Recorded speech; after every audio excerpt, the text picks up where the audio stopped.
ने जैसा कहा था हमने वैसा ही किया, लेकिन देखिए ना, विवेक का हाल तो वैसा का वैसा ही है। घर में ना सुबह का नाश्ता बनता है और ना खाना।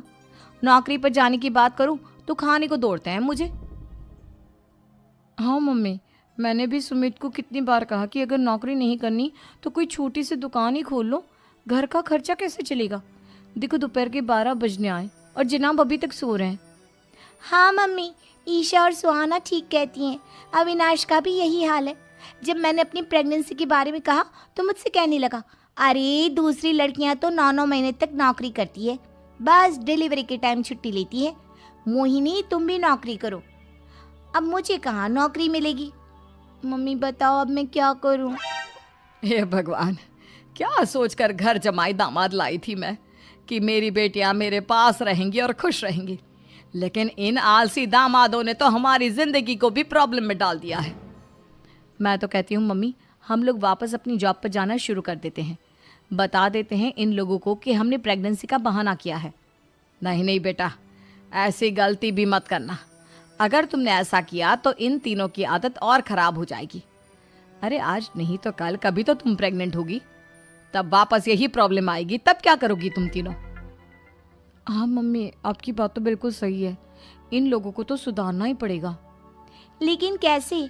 अपने बच्चों के आने की खबर सुनकर भी इन लोगों पर कोई असर नहीं हो रहा। पैसे कमाने के लिए घर से बाहर निकलना ही नहीं चाहते ये तीनों।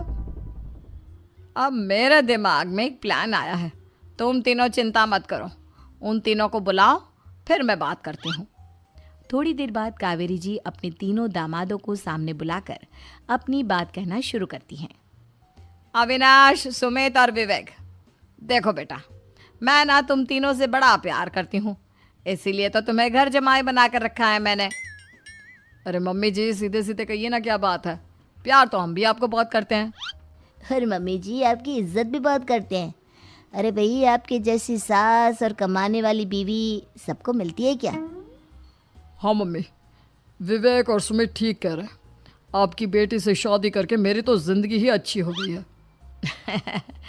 जानती हूँ मैं, और ये भी जानती हूँ कि तुम तीनों अपने अपनी बीवियों से बहुत प्यार करते हो।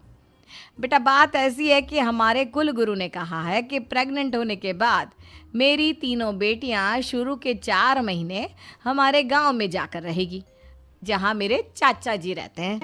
अरे लेकिन क्यों मम्मी, गांव में जाकर रहने की क्या ज़रूरत है इन तीनों को। वो क्या है ना बेटा, हमारे परिवार को एक श्राप है।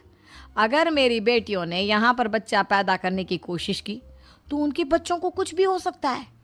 इसलिए अब से लेकर 4 महीने पूरे